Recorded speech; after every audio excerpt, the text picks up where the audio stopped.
اللہ تعالیٰ نے ایک حدیث قدسی میں آتا ہے کہ میں نے اب ظلم اپنے اوپر حرام کر لیا، حرمت الظلم علی نفسی، لیکن اسی طرح میں نے تمہارے لیے بھی ایک دوسرے پر ظلم کرنا حرام کر دیا ہے۔ ایک دوسرے پر فلا تظالموا، ایک دوسرے پر ظلم مت کرو۔ ظلم کرنا جو ہے میں نے اپنے اوپر حرام ٹھہرایا ہے، اور تمہارے مابین بھی ایک دوسرے پر ظلم کرنے کو حرام کر دیا۔ وَمَن يَفْعَلْ ذَلِكَ عُدْوَانًا وَظُلْمًا، جو کوئی یہ کام کرے گا تعدی کے طور پر، دسترازی کے طور پر، زیادتی کے طور پر، یا حق تلفی کے طور پر، یہ دو پہلو ہیں گناہ کے۔ ایک عدوان ہے، آپ آگے بڑھ کر اپنے حق سے آگے دسترازی کر رہے ہیں، چپٹا مار رہے ہیں، اور آپ جو ہے کسی پر زیادتی کر رہے ہیں۔ ایک یہ کہ آپ نے کسی کا حق مار لیا ہے، دبا لیا ہے، دے نہیں رہے۔ یہ دو چیزیں ہیں، عدوان آگے بڑھ کر دسترازی کرنا، کسی پر زیادتی کرنا، کسی پر ظلم کرنا، اور ظلم کسی کا حق دبا لینا، مار لینا، غصب کر جانا۔ تو وَمَن يَفْعَلْ ذَلِكَ عُدْوَانًا وَظُلْمًا، ان دونوں کو جمع کر لیا گیا۔ جو کوئی بھی یہ حرکت کرے گا، چاہے وہ عدوان کی صورت میں ہو اور چاہے وہ ظلم کی صورت میں ہو، حق تلفی کی صورت میں ہو، اور یا یہ کہ کسی پر زیادتی اور دسترازی کی صورت میں ہو، فَسَوْفَ نُصْلِيهِ نَارًا، تو ہم عنقریب اسے آگ میں داخل کر دیں گے۔ وَكَانَ ذَلِكَ عَلَى اللَّهِ يَسِيرًا، اور یہ اللہ پر بہت آسان ہے۔ یہ اللہ پر بہت آسان ہونے سے مراد کیا ہے؟ ایک تصور یہ ہے، اور یہ لوگوں نے جو ملنگ قسم کے جو صوفی ہوتے ہیں، ملنگ ٹائپ، انہوں نے یہ چیز ایجاد کی ہوئی ہے کہ اللہ کسی کو سزا دے گا۔ نہیں نہیں نہیں نہیں، کوئی دیکھو، تم اپنے کسی بچے کو آگ میں ڈالنے کو تیار ہو جاؤ گے، چاہے کچھ بھی کیا اس نے، کچھ بھی کیا، کچھ بھی کیا، کیا آگ میں ڈال دو گے؟ تو دیکھو اللہ تو زیادہ شفیق ہے۔ تم اپنے بچوں پر جتنے رحیم اور شفیق ہو، اللہ اپنے خلق پر، الخلق عیال اللہ، مخلوق تو اللہ تعالیٰ کے عیال اور اس کے کنبے کے مانند ہے، وہ آگ میں ڈالے نہیں۔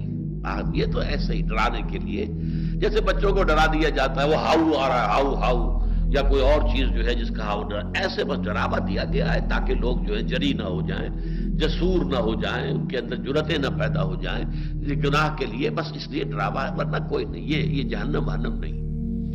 یہ اسی آبادی میں، ماڈل ٹاؤن میں، یہ آج سے کوئی میں 25-30 برس پہلے کی بات کہہ رہا ہوں، ایک درس قرآن میرا تھا یہاں، ڈاکٹرز کا ایک مکان ہے، میں نام بھول رہا ہوں ان کا اس وقت، تو وہ ان کے مکان پر، وہ ڈی بلاک کے ایک کونے پر تھے، وہ کوٹھی ہے انر سرکل پر، تو وہاں ایک صاحب سے مجھے آج تک یاد ہے جس انداز میں انہوں نے بات کی، دیکھی نہیں آپ کیسے کہہ رہے ہیں اللہ عذاب نہیں دے گا، نہیں عذاب نہیں دے گا۔ تو ان کی وہ کیفیت ابھی تک میرے سامنے موجود ہے جس انداز میں انہوں نے کہی بات۔ لیکن اللہ تعالیٰ اس لیے فرماتا کہ نہیں، اللہ پر یہ ہرگز شاق نہیں گزرے گا، یہ اللہ کے لیے آسان ہے۔ اللہ نے سزا دینی ہے، اللہ نے فرما دیا ہے، اور اس میں کوئی جھوٹ نہیں ہے، یہ کوئی دھوکہ نہیں ہے، فریب نہیں۔ جب جہنم کے سامنے کھڑا کیا جائے گا، پوچھا جائے گا الیس ھذا بالحق، اب یہ ہے حق ہے، حقیقت ہے کہ نہیں ہے جہنم؟ تم کہتے تھے ڈھکوسلا ہے، تم سمجھتے تھے صرف ویسے ہی دھونس جمانے کے لیے، ہمیں ڈرانے کے لیے، ذرا بچوں کو جیسے بہلانے کے لیے اور کوئی خائف کرنے کے لیے کہہ دیا جاتا ہے ایسے۔ یہ حق ہے یا نہیں؟ قالوا بلا وربنا، کہیں گے ہاں کیوں نہیں ہے، ہمارے رب یہ واقعی حق ہے۔ تو والجنت حق والنار حق، یہ تہجد کی دعاؤں میں سے ہے حضور صلی اللہ علیہ وسلم کی، اللہم لک الحمد انت خالق السماوات والارض ومن فیہن ولک الحمد، اللہم لک الحمد انت رب السماوات والارض ومن فیہن ولک الحمد، اللہم لک الحمد انت نور السماوات والارض ولک الحمد، انت الحق ووعدک الحق وقولک حق ولقاؤک حق والجنت حق والنار حق والساعة حق ومحمد حق والنبیون حق والقرآن حق۔ یہ تمام چیزیں حق ہیں، برحق ہیں، ان میں کہیں بھی کوئی دھوکہ نہیں ہے، فریب نہیں ہے، یہ واقعی ہے، قطعی ہے، یقینی ہے، حقیقی ہے، ان میں کوئی اشتباہ نہیں ہے، کسی شک و شبہ کی گنجائش نہیں ہے۔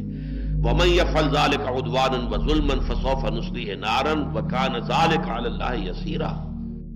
اے لوگو جو ایمان لائے ہو، آپس میں ایک دوسرے کے مال باطل طریقوں سے نہ کھاؤ، لین دین ہونا چاہیے آپس کی رضامندی سے، اور اپنے آپ کو قتل نہ کرو، یقین مانو کہ اللہ تمہارے اوپر مہربان ہے۔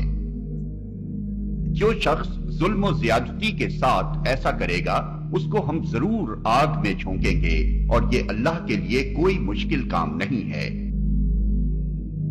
لین دین ہونا چاہیے آپس کی رضامندی سے۔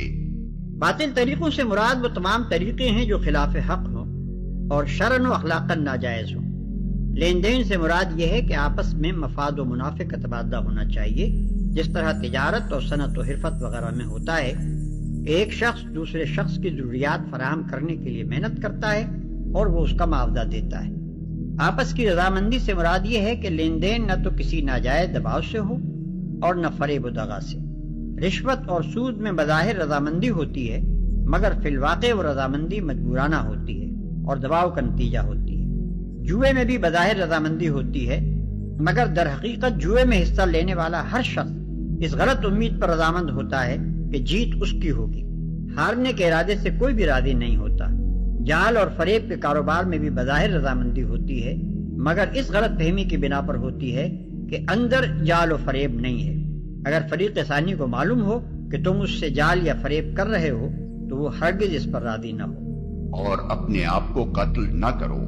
یہ فقرہ پچھلے فقرے کا تتمہ بھی ہو سکتا ہے اور خود ایک مستقل فقرہ بھی۔